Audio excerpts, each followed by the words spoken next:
stop and plotting TCP. So there are two ways to review your route, and you need to do both ways. But we're going to talk about the guided view first. The guided view is that animated view of the truck driving the line of travel, and it's going to play route end to end. But once you do the guided view, you want to come back and go through the free roam view just to double check that, hey, all the TCPs that you plotted are saved. If you selected any alternate paths, that they are saved as well to make sure all that is accurate. So again, we're going to start in our guided view. So in the guided view, you're going to see that line of travel and that animated truck moving down the road as the carrier drives their route. You're going to see the blue mail stops that populate along the way. If the path is correct and there's no TCPs needed, you just continue to let it play and no action is required by the user. Now, as you're going through the guided view, there are 3 actions that you must take, and they'll come at different times. So that first action is you got to confirm your informed TCP. The second action is plot your missing TCP, and then that third option is select any alternate path. So we're going to talk about the first action first, and that is confirming informed TCP. So you have 6 TCPs, and those TCPs are traffic signals, stop signs, yield signs, railroad crossings, school crossing, and gated access. So there's 6 total TCPs.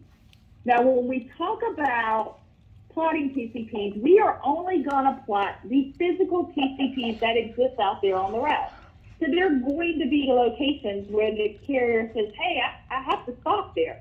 But unless there is a physical stop sign at that location, we would not plot the TCP. But some of these TCPs are informed, so the system already sees the carrier stopping here. So it's going to stop your guided view, and this red circle with white exclamation point is going to populate. And at that point, you would select the TCP that is at that location and save and continue. If there isn't a TCP that's actually there, you would just select those TCPs and save and continue. All right, now we're going to go to the second action, and that's plotting any missing TCP. So not all of them will be informed.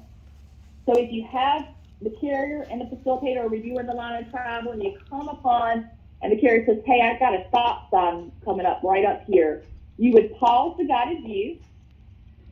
Then you would go to number 2, and you would select the TCP. You would click on it and just pull it over and drag it onto the map and drop it in the location where it exists in number 3.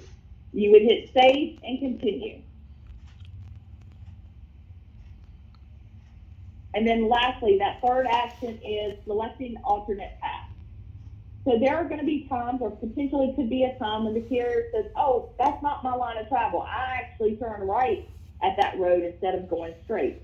So if that occurs, what you would do is you would pause the animated view on the control bar. You would click on the path, the relevant part of the travel path, and then the correct the path pop-up will appear, and you just select correct the path. Now, if the system recognizes some paths that are available for you, that's going to be listed. So in this particular case, we have 4. You may not have 4. You could have only 1. You could have 2, 3, or up to 4. So beside each of those paths that the system sees, it has a play button beside each of them. You want to play all of them, because again, we've got to ensure that we get the correct path. If the correct path is there, you select it, confirm, and you move on. But let's say the correct path is not available. So then you would want to click at number 3. The correct path is not shown. And then once you click number 3, you're going to have this pop-up that says, hey, we want you to provide us some specific details about your path. So provide as much information there so the team can investigate it on the back end to try to resolve the issue. But here's the key.